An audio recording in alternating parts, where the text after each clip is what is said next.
Welcome, friends. Here we are at the end of 2025 with our um, latest version of Shades of Life. We've been in this conversational journey for a few years now, and it's been a delight and to explore wherever it takes us, whenever we take us. And for me, I want to revisit something that we talked about. I don't know, maybe it was a year ago, maybe a bit before, and I feel like it fits a little bit with a sign of the times and the year end, and that's that. Um, 3 weeks ago yesterday, I had knee replacement surgery, and I'm forever grateful that Kathy was here for a 2 week time during that stretch, which is the most difficult of those times, the first couple of weeks. But I raised that up because we had a while ago a previous conversation about the little things that people around us do for us, Hmm. and we here in Minnesota are in our snowy winter time, and so while Kathy was here, 2 times she went out to shovel snow in my driveway, and both times any number of times. But 2 times that I recall very specifically, my neighbor Joe across the street came over and shoveled with Kathy. And they had a lovely visit. And yesterday we had quite a bit of snow. And last night, my neighbors to the south, Amy and Joseph, were first over to clear out my driveway and sidewalk. Joe across the street had been over previously a couple days after Kathy had left twice to clean out my driveway. And this morning, the snowplow came by and made a big mess of everything. And Joseph was over this morning to clean out my driveway again. And it's like neighbors taking care of neighbors. It kind of blows me away. And yet, these are just lovely people. Um, and then my Somali neighbors across the street stopped by this morning to visit for a bit and see how I was doing. They've recently moved, but are still keeping their house across the street until they get it ready to sell. And we had a lovely visit, including talking about um, what the Somali community is experiencing in Minnesota right now, and that element of fear, and the importance of us sticking together as a community and supporting each other. So, in that larger sense, the gratefulness of community and neighbors in this time of challenge, but a time to also reflect on gratitude and care. And then this morning, well, yesterday morning actually, but a little more reflective this morning, celebrating the notion that I could put my socks on and reflecting on what would it be to go through life to celebrate just that tiny little thing about getting your socks on and just saying to myself, be more attentive to life's challenges for people. Um, and I will be fine in a few more months, and this challenge will be past me, but I shouldn't reflect or forget that the moment of what it was like to sort of work through the physicalness of it, because it wasn't like it just slid on my socks. I mean, it was work. And so I just invite maybe some reflections on awareness and care, um, and appreciation for um, what each of us may be experiencing and what our neighbors and friends may be experiencing in life. So there you go, team. Little things. Man with the Canada hoodie, bringing in the little things. Good job. Who's picking up?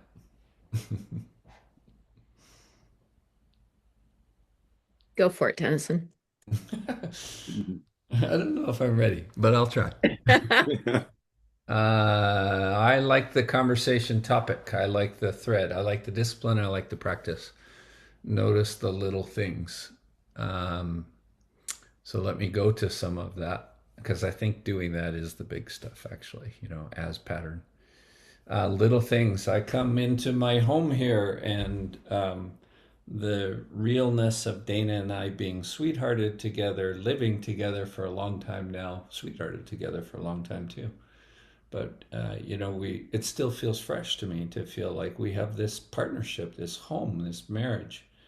And one of the ways that that will show up, little thing tonight, is Dana says she knows that I have a call that runs through till about 6:30 tonight, and she says, "Well, I'll scare up some dinner. I'll make up some dinner. I'll see what I can put together for dinner." We both cook together usually, but something about her offering it, because there's just part of me that's like, "Oh, don't worry about it. We'll figure it out when I'm off my call. It's not that late." But it's so sweet to receive that, and she feels joy in that.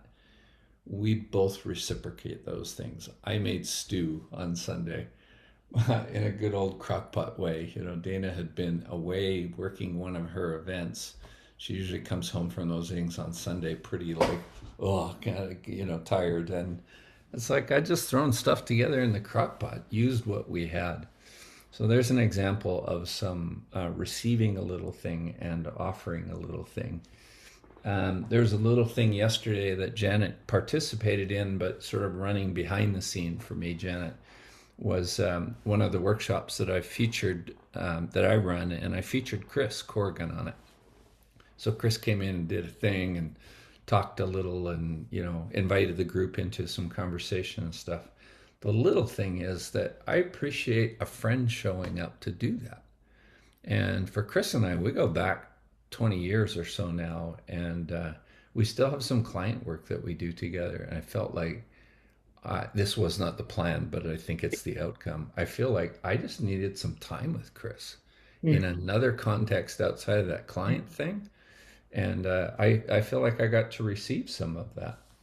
Little things. I come back to sweetheart Dana and I, and we have this cat, Marmalade, the cat that does all the things that cats do, including crawls up on our chests and gets all lovely. And cats have cat litters, and cat litters need to be dumped. And so, sure enough, Dana and I will share those kind of things also. We comment with one another. So, in our story, as you know, we are 60 somethings who found our way into relationship and chose to be fully in with one another. We both comment quite often, having lived, both of us, having lived many years where you're more the sole person that's taking care of the cat litter, the dishes, the meal to be made, the shoveling, the sidewalks. And by the way, I think there's a particular kind of joy in helping to shovel a neighbor's sidewalk and receiving that help. Like that's just code stuff to me. Anyway, Dana and I both have that though. We have plenty of experience where it's like, no, you're going away on a trip and you're the one that waters the plants. You're the ones that does the cat litter. You're the one that makes sure the fridge ain't gonna stink when you come home. I love being able to have that. And maybe one other connection that I would make here is, Jerry, I hear it in the description of the driveway shoveling and some of that is it's little things, and maybe what lives behind it is kindness, like just a little kindness to offer. And kindness doesn't have to, I'm thinking this out loud, but it's like it doesn't have to be big before it can be defined as kindness. Like a Mm. kindness is a kindness. Even a little thing like, I'm going to shovel this little extra part of your front walk, or I'm just holding the door open for you. So interesting to me that once we practice kindness, that we're practicing the whole of it. It may look like the parts, but I think there's some connection into the whole. That's my first thought. I wish I had my Canada hoodie on too.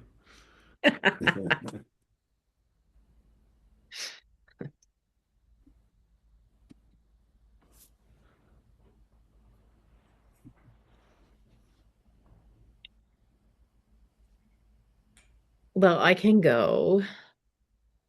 So many things. Like this morning, I sent a text message to my oldest kid and went, "What are you doing for lunch? Because I need some help with my Christmas tree. It's leaning over and some other things." And right away, he responded, sure, he could come and give me a hand, which he did. So we sorted out the Christmas tree. We didn't quite sort out another little thing that's going on, but we're getting there. And just before lunch, with just enough time, my second kid called and went, "I'm at the car dealership and or the car repair place, and what I thought was supposed to be an oil change is turning into more than that. Now I do not want to stay at the car dealership or car repair place. So could I go and get him and take him home?" Which I was able to do before my other son came for lunch. And I think these are a lot, it's just a lot of the asking and receiving and just doing on behalf of people. For me, a lot of it revolves around the kids, but also my neighbor across the street who takes care of my cats. For whenever my cats, my one cat now, poor boy. Um, but she comes like morning and night to give him some food and look after him. And this time around, it was like a 2.5 week stretch. And then I also called on my kids to go, "Can you go hang out with my cat? Because I think he's lonely." And they did. Two of them showed up 3 times while I was away to do that. So there's those little things. And then I think about, the things that make you smile. And last year for Christmas, my youngest son gave me a Frameo for Christmas, which is one of these electronic photo things that you can download a ton of photos to, and it will circulate them on a set schedule, like every 30 minutes. You can also do videos. And I was so taken with it that I got one for Jerry for his birthday, and then he got one for each of his daughter and his daughter-in-law for their birthdays. And now I have two more for my two older sons that I've been piling pictures on, which are mostly for the two of them. A ton of baby pictures and videos. And so as I go through all of that, adding them to those Framios, I smile all the time at all of the memories and the expression on the kids' faces. Lots of times where you just see their joy and mischievousness and delight in various things. And you just kind of see them being all in there, from babies to toddlers to now 5, 7, and 3. So it's making me smile as I go through all of those pictures. So that's what I'll offer for now. Janet. Um, I'm grateful in a lot of ways for my husband. We're very different, but we fit together like hand in glove. Um, and it's easy. It's nice to be easy. We downsized to a small house. It's less than 700 square feet Wow. on 8 acres of woods. So we traded the house for the outside. Um, and there are a lot fewer things. When we moved here, we decided that we were not bringing a Christmas tree that had to be stored. And I, every year when we talked about buying one that was a small live tree, it never happened. So it's about paring away the things that are excess to us. They would not be the things for someone else, but it's us figuring it out. Um, when we moved here, I was worried that wasn't going to make more friends. Hmm. We don't know many people here. We've done some of that, but in my writing groups, I've connected with people on very deep levels, and it was unexpected. And I think the unexpected joys carry so much it's the sweet shock of it that just those little things. We chose not to have a dishwasher, so my hands were getting grumpy because it's been very cold. And I thought, what am I going to do? And I remembered, oh, I have some bag balm. So I put that on my hands, and now everything's wonderful. And it's it's such an insignificant thing that made my day so much easier. My neighbor across the street treats me like her mother. So when she's frustrated with something, what about this? What do you know about this? What do you know about this? And so she says, this is such a pain being a first time homeowner, and but she figures it out. So, and I remind her of that. So it's those teeny moments that if you're not, for me, since being retired, I'm much slower in my attitude. So I can pause and notice them, whether I'm outside and I'm walking and I go, oh, where did that come from? And in the fall and there's a mushroom. I'm like, okay, this was never here before, but you're here now. So it's that kind of awareness that I really, really appreciate.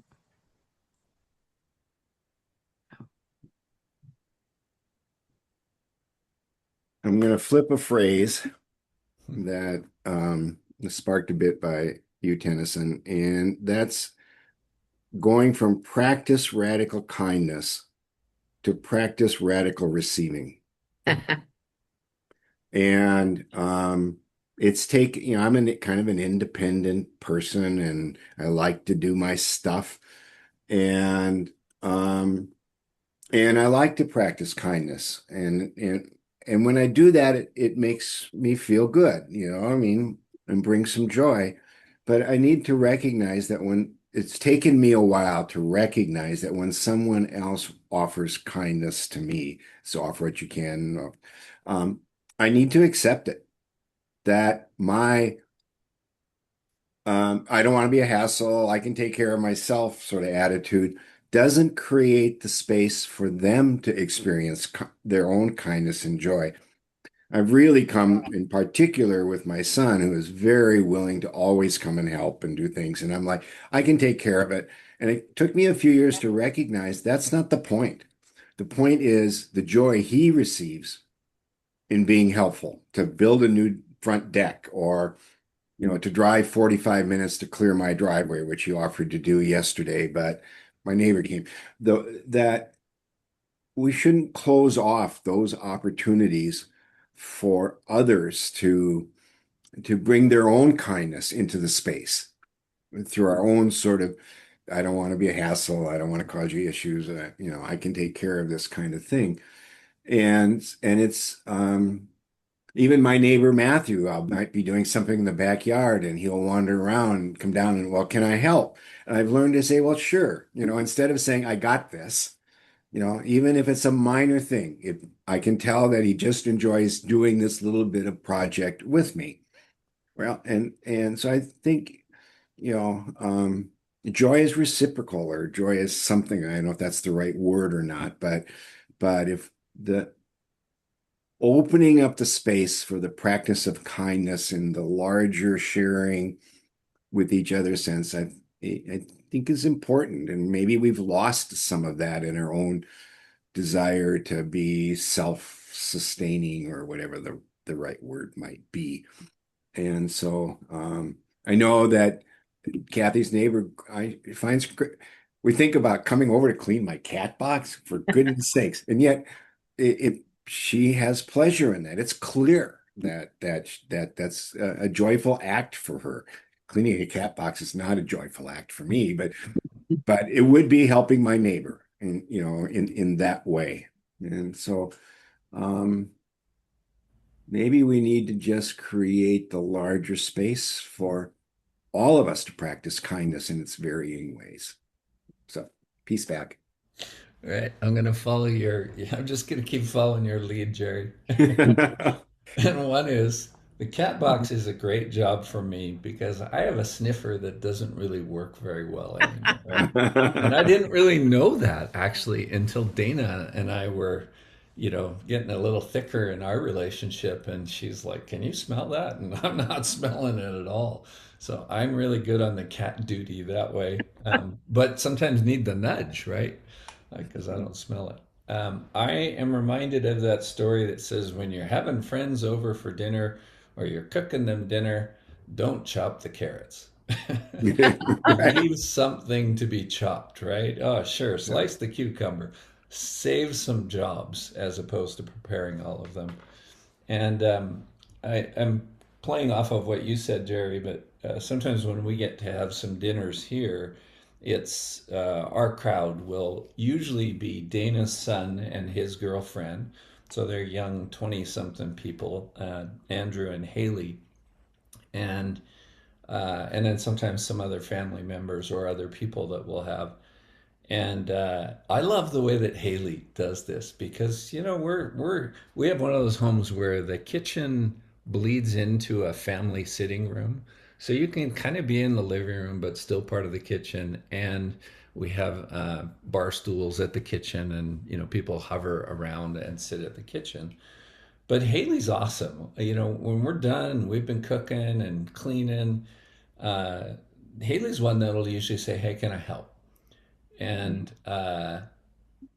I'm pretty good about saying yes, like for the reasons that we're talking right now. I Mhm. I appreciate somebody helping with the dishes, and every now and then it is a shit job. It is a big job, right? But I appreciate her jumping in with it, and in part I'm doing it because I want her to have the satisfaction of a job also, like Mhm. a contribution. So we've played that a few ways. I like being able to contribute. I like it when somebody says, "Hey, will you just take out this garbage for me? It's stinking out the kitchen." Sure, I'm glad to do that. I like having a job. There's a kindness in offering the job. I'll It's Mhm. stop there. Tennyson, you reminded me of my mother in those comments because my mother could talk to anybody, and it didn't matter who they were or how much money they did or did not have or how big or small their house was. She had definitely the gift of gab. And she also had this real gift of pitching in and helping out, and she did it seamlessly. She didn't even ask if she could help. She just started doing the dishes or started setting the table or whatever it was.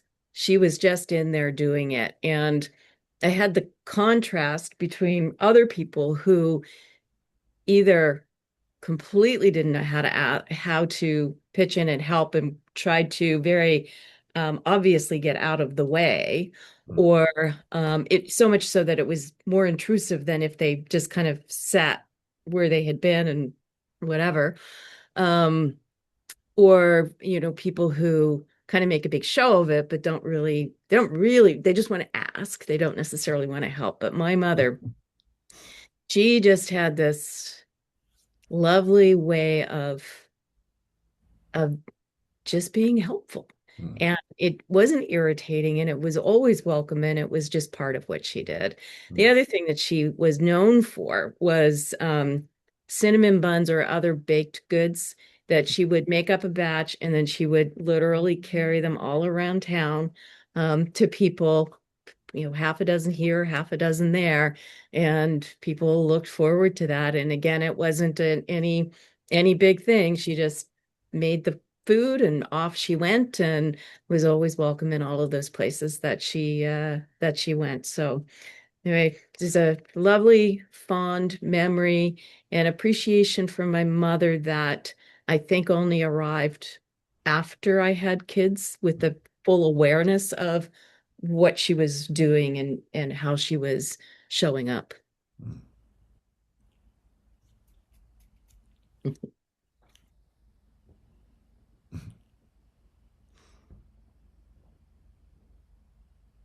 I'm struck by a talk about neighbors. And when I was little, you knew everybody on your street. Um, You knew who was home during the day in case you needed something. You knew who would answer the door and who would turn you away, but you knew. And that seems to have evaporated. And I think some of what is happening in the world reflects that. You know, I would like to get it back. So I'm thinking about your mother, Kathy, and you know, if I want to see that more in the world, what little thing can I do to be that without trumpets or fanfare or a need for a pat on the back, just to Mhm. do it. I've been doing that with poems. I write poems about people who tell me nobody's ever written a poem about me. And it just had a new doctor and something about her struck me. So when I went back the second time, I had something for Dr. Svetlana. And, you know, and it's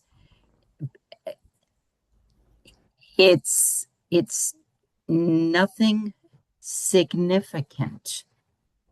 And I think sometimes they're the most important things because they are just little teeny tokens. And sometimes that token changes the world. Seems pretty significant to me, writing poems for people.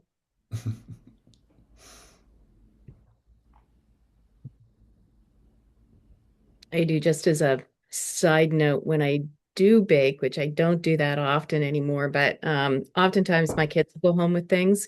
But for my neighbor who takes care of my cats and does that of her own goodwill, if I make something that I think she'll like, I make sure that I bring some over to her. She's not a baker. And I know she doesn't really like chocolate that much, but I made some fantastic ginger chocolate chip cookies with fresh ground ginger in them, and I took those over to her, and she really enjoyed them.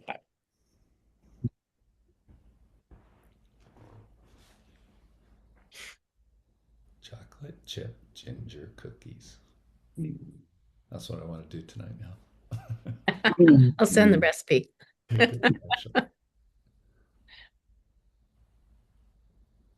Kathy, we're all grandparents. Uh, and I'm now wondering about our role as grandparents in modeling kindness for our grandchildren in particular, but our children too. And wondering about that, not in a always in a visible sense, but in energetic sense. So Kathy's heard me say this about a gazillion times, but at my father's funeral, people showed up to talk about kindnesses that he'd given to them that we didn't know about. Me and my siblings didn't know about. And stories were told. And I'm not so worried about what people say at my funeral as much as is that legacy of kindness carried forward um, without the need for visibility or the need for public knowing. But in doing that and carrying that forward, will that carry to my children, who I know are you know enormously kind, and their children? The field of energy. I know my mom's dad, my grandfather, did all kinds of kind things to people out in the countryside when they needed help here and there. But that came from a culture where if your neighbor farmer needed help, you went and helped. It was understood that that's what they all did to survive. Um, we're not less in that sort of I'll lose my farm mode if I don't go help but um, for us, for others, yes, that might be very much the case. But the energetic field, the intergenerational field of kindness and of caring, I'm just from this conversation even more acutely aware of the importance of that than I have really given much thought to. And so now I just, what else can I do to pay forward that intergenerational energetic field of kindness? That's a question now for me.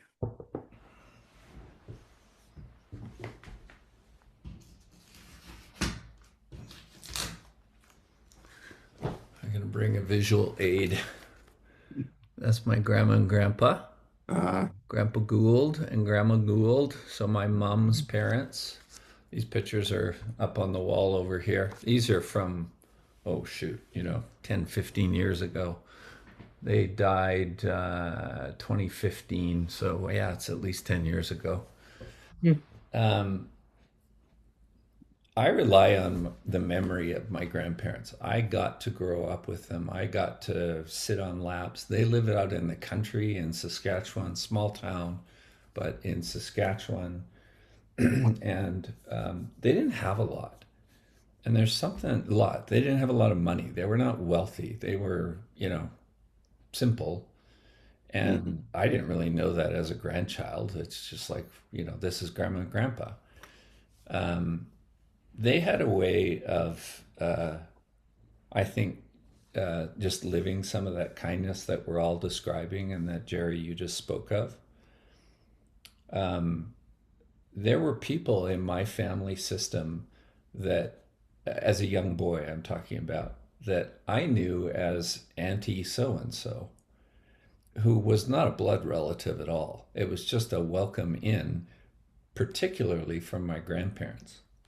And so there were, sometimes actual blood cousins, but really distantly related, and sometimes just friends. My grandpa worked with a guy named Louis, who he and his wife were immigrants from Austria, and they both worked in an electrical field, electricians. And all of my life I knew them as Uncle Louis and Auntie Anne, and we did all the family things with them. So there was some pattern of welcome. There was some pattern of acceptance. Some of the work that I've done over the years slash community participation, there was a gathering of religious leaders in religious people, religious community, faith community people in Salt Lake City, probably 15 years ago. And as 25 or so, 30 people there. And as they invited everybody to introduce themselves, part of the invitation was, what religious tradition do you come from? And I didn't really know what to say for that. And so when the piece came to me and it was my turn, I just said, I described my grandma Gould in particular. And I said, if she were a church, it would be the church of there's always room for one more at the table. And that, I love it that that lives within me. Yeah. I don't know what to make of modernity and patterns. And I feel like I'm just being way too simple with all of that. I think there are a lot of really beautiful things happening. And I find I have to go back to my grandparents. I do often. If I'm sort of overwhelmed and confused, it helps me to think about my grandparents. And even my grandpa is funny because we used to do tent trailer camping with grandpa, right? Well, grandma and grandpa into the Okanagan in BC. And it's me and my sister and my two younger cousins. There's four of us, and my grandparents, you know, pulling us along with the pop-up tent trailer. And so we're in the campground with a bunch of motorhomes and us, the little pop-up tent trailer. But when we would leave that, all of us kids had a job. We're ranging probably 8 to 4 or something like that. But everybody has a job. And we complained about it and everything, picking up stuff on the campsite. We didn't leave that there. That wasn't my garbage. And Grandpa was just like, no, you need to leave it better than you found it. That was one of his ways, I think, of I don't think he was really even trying to instill a teaching moment. He was just living what he knew. I'm really glad to be able to have those kind of memories. And then when I think of my own grandparenting, I've got granddaughter Elba coming in a week or so, and her mom Zoe and son-in-law Cam, they'll be here. Um, I don't know Elba well. Uh, Physically being with her together, I think we've had 3 times now. but I sure feel big love in my heart for her. And the dream world for me is like the parents drop her off and they go off and do something, and we just get to be grandparent thing because I can so imagine, whatever fear she might have, that's fine. I can so imagine just holding her and walking around or holding the hand. She can toddle around a little bit and being able to sort of have this grandparent energy with her, like, ah, she's a little young for it now, but I bet you'll figure it out. Like this ever supporting, witnessing sort of loving role. That's what you stir in me. That's what our call is stirring in me. I'll stop there. Agreed. There's no question that the interactions that we have with our grandchildren when their parents are not there are different. I do think that partly because they're not looking for their parents, right? And Yeah, I think that yeah, is part of what really helps shape those relationships. right, And so Saturday night, I didn't bake those cookies by myself. yeah. Calvin, my 3.5-year-old grandson, was here with me and he helped make those cookies. And the next day we were making lunch because my kids were coming to help decorate the tree, real tree. I'm the only one in the whole network that has a real tree, which was also a gift because my oldest son, his company for the last few years has been offering Christmas trees to all of the staff. And usually I've had my tree too early or their email came out too late. So this year, Jacob sent me a note and went, yeah, I know you don't have your Christmas tree yet because I was still in Minnesota. And so he offered it to me. So that was a lovely gift and it's a beautiful tree. Um, anyway, everyone came to so Calvin was helping me make lunch for the next day, and we were making a pasta, and he helped me do a bunch of things. And then we got to the point where I had to stuff the pasta, and he's like, "Well, isn't there anything more I can do?" Mhm. And he's 3.5. So that was cool. My other grandson, my 7-year-old grandson James, loved the cookies so much that when he heard that Calvin and I made them, he wants to make them with me next time. So Mhm. that'll happen, not this weekend, but the weekend after that. So um what I really love about this aspect of our conversation right now is we're talking about this kindness is modeling being in relationship. It's making me smile like that. Mhm.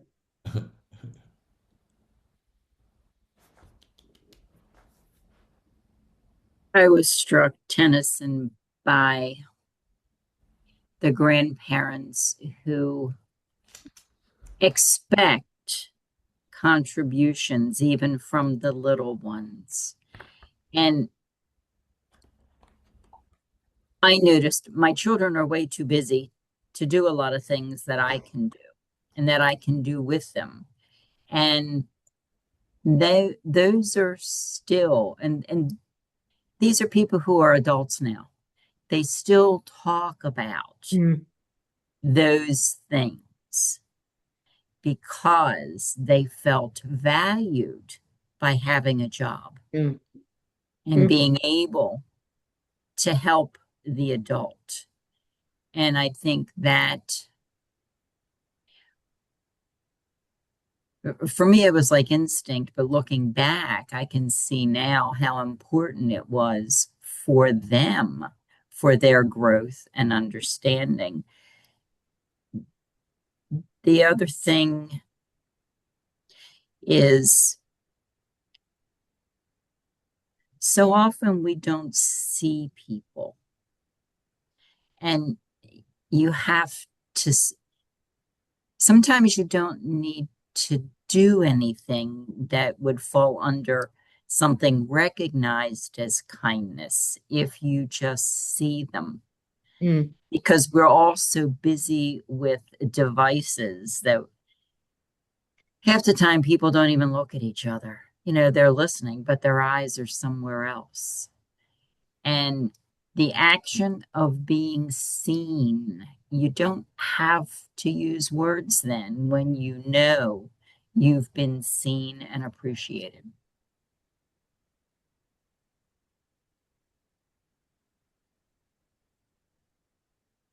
Mm.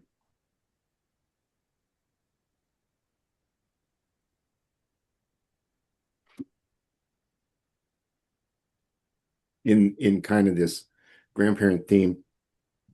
Um, a little less so now that I'm here in the city, but regularly when I lived up at the lake and had the large property to be taken care of, I'd be out doing something, and then I would just pause and go, "Oh, this is just how Grandpa Gordon would do it." And yet he didn't teach me to do it this way. But having, like you, Tennyson, I was raised substantially by both my grandparents. My mother had a bunch of kids in a hurry, and I was the oldest. And so I spent a lot of time with my grandparents because she was dealing with three little ones. And I'm forever grateful for that. And that's a big role in why I want to be around my grandkids. But just this recognition of this subtle kind of influence.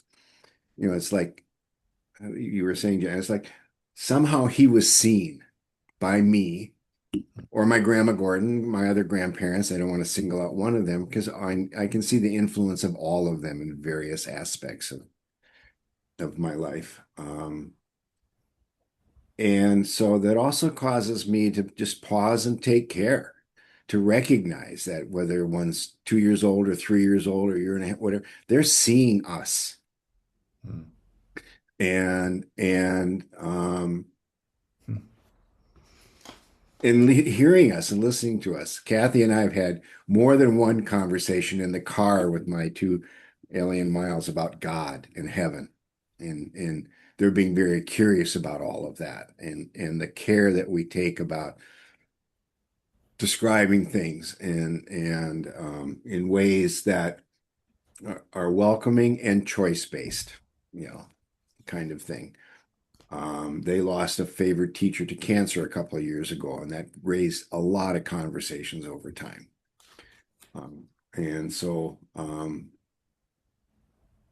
there are many, many ways we can model things in life as grandparents, um, but it has to be authentic. It can't be just in front of them. I mean, it needs to be how we live our daily lives in a way, and which brings me back to where we started with an element of kindness. And I'm reminded just when questions are asked from Miles or Ellie, less so Zoe and Owen, they're in their teenage years and they're in a different journey, um, is how do they respond to a certain situation with kindness, even though they might not have been treated very well, or something was more problematic, how do they want to respond to that and be remembered by that? Yeah, I that's it. think, Jerry, are you inviting kind of a checkout closing round here also, Okay. given our time? Yeah, that's what I was thinking. Okay. So I'm going to say the aha that I just got because blended family is part of my story. You know, it includes married to Dana, sisters and brother-in-laws that I appreciate through her, her son, her son's girlfriend, and remembering back to my grandparents. You know, I didn't process it as a kid. It was just okay. That's Uncle Louie. Hi, Uncle Louie. You know, Mhm. there wasn't anything that was hard there. It was just so embraced and part of the language. And to me, I find there's something in that I'm craving with my kids. Part of my story is marriage. Part of my story is divorce, or that's a part of my story. Having kids is part of my story. Having kids that are happy is part of my story. Having kids that are angry is also part of my story. And something about returning to this spirit of a blendedness and an invitation, even just for the small things, that helps me touch that place a little bit. I like it that we've brought in Kathy, your mom, and Grandpa Gordon, and Grandma and Grandpa Gould, and you know, Janet, you spoke a little bit about the sweetness of your relationship with your husband. I just like it that we have all these people in our call right now. So thanks for today.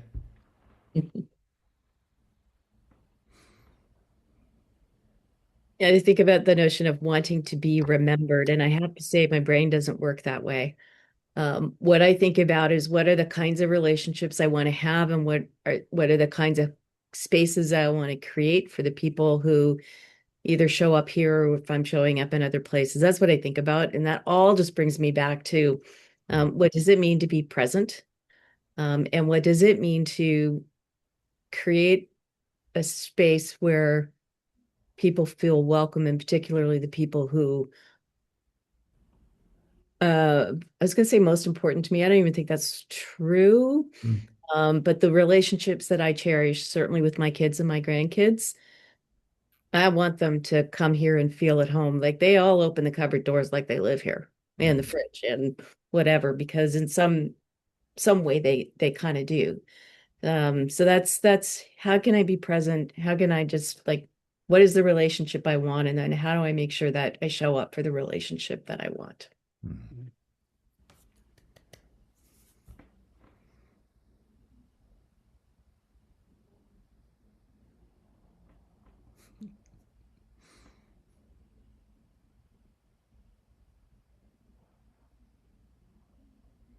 Reminding me, this conversation is reminding me to keep, I don't know, half an eye open because you never know when that moment's going to come. Um, when somebody will ask a little question, or can we go outside for a little bit, or whatever. And the moments are fleeting, so let's take them. I would just extend an invitation to our viewers, our friends, our colleagues, all here that as we approach the end of the year, that maybe each of us make a commitment to practice at least one act of kindness somewhere, whether it's a family member, a neighbor, or a complete stranger. But, if a billion people could all do that with each other, or 2 or 3 billion people, you know, the forces of good, the force will be with us. I don't Yikes. I don't think we have that many viewers, but Oh, no, we do. In my heart, we do. Yes, yes. A billion So, acts of kindness. Yeah, Done. spirit of kindness. All right. Thanks we'll all. inspect Thanks for them. For now. today. Yes.